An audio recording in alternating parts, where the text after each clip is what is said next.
안녕하십니까, 김경환 세무사입니다. 오늘은 저와 함께 세금의 의의 및 분류에 대해서 알아보도록 하겠습니다.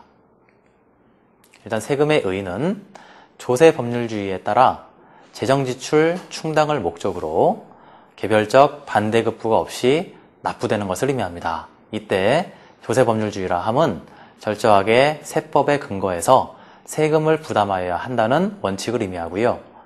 개별적 반대급부가 없이 납부한다는 것의 의미는 세금을 내면서 거기에 대한 응분의 대가를 바라지 않고, 직접적인 대가를 바라지 않고 세금을 납부한다는 것을 의미합니다.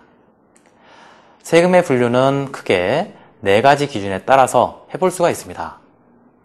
첫 번째는 과세기관에 의해서 국세와 지방세로 분류해 볼 수가 있는데요.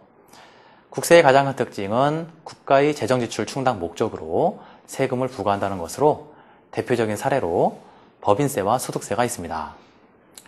반면에 지방세는 지방자치단체의 재정지출 충당을 목적으로 부과되는 세금으로서 가장 대표적인 조세로는 취득세와 재산세가 있습니다. 두 번째 분류 기준으로는 직접세와 간접세가 있을 텐데요. 직접세는 납세 의무자와 담세자가 일치하는 세금으로서 대표적인 세금으로 법인세와 소득세가 있습니다. 반면에 간접세라는 세금은 납세 의무자와 담세자가 일치하지 않는 세금입니다. 대표적인 세금으로 부가가치세나 주세가 있습니다. 지금 제가 말씀드렸던 담세자란 말이 약간 생소하실 수 있는데요. 담세자는 세금을 부담하는 사람을 의미합니다. 아까 간접세 제가 말씀드릴 때 납세 의무자와 담세자가 일치하지 않는다고 했죠? 이 말은 예를 들어 설명을 해드리면 빵집에 가서 소비자가 빵을 하나 사 드실 때 거기에 대해서 부가가치세를 부담하고 있습니다. 다만 그 세금에 대한 신고 납부는 빵집 주인 아저씨가 하지만 세금을 부담하는 사람은 누군가요? 빵을 사 먹는 소비자죠. 그러니까 소비자는 세금을 내고 담세자로서 지위를 갖고 있지만 거기에 대한 세금 신고 납부는 누가 한다는 거죠? 빵집 아저씨가 하는 겁니다. 결국은 이와 같이 세금 신고 납세 의무자와 담세자가 다른 세금, 이런 거를 바로 간접세라고 하는 겁니다. 주세 역시 마찬가지고요. 세 번째 분류 기준은 보통세와 목적세입니다. 보통세라 함은 일반 재정 지출에 충당할 목적으로 세금을 부과하는 것으로서 대표적인 사례로 법인세, 소득세가 있습니다. 반면에 목적세라는 것은 특정 목적에 충당하기 위해서 부과하는 세금으로서 대표적인 사례로 교육세, 농어촌 특별세가 있습니다. 교육세는 교육을 발전시키기 위한 목적으로, 농어촌 특별세는 농어촌을 발전시키기 위한 목적으로 애초에 목적이 정해져 있는 세금이란 거죠.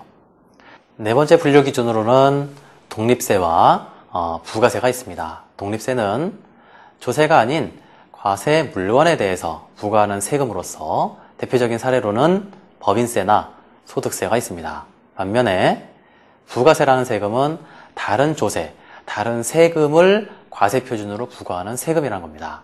대표적인 사례로는 농어촌 특별세가 있습니다. 이런 농어촌 특별세는 스스로 존재하지 않는 세금이고요. 항상 다른 세금이 있을 때 따라붙는 세금입니다. 대표적으로 취득세라고 하는 지방세가 부과될 때 취득세의 10%가 농어촌 특별세로 부과됩니다. 이상 공부하셨던 세금 분류에 따라서 우리나라의 국세를 체계적으로 정리를 해보면 보통세에 해당되는 것으로서 소득세, 상속세, 종합부동산세, 부가가치세, 주세와 같은 세금이 있고요. 목적세에 해당하는 세금으로 교육세, 농어촌 특별세가 있습니다. 다시 이들 세금 중에서 직접세와 간접세를 분류를 해보면 소득세, 상속세, 종부세는 직접세에 해당이 되고요. 부가가치세 및 주세는 간접세에 해당이 됩니다. 이와 같은 분류 기준에 의해서 지방세를 또 체계적으로 정리해보면 취등록세, 주민세, 재산세는 보통세에 해당이 되고요. 도시계획세나 공동시설세는 애초부터 목적을 갖고 있는 목적세에 해당이 됩니다. 이상으로 세금의 의의와 분류에 대해서 알아보았습니다. 감사합니다.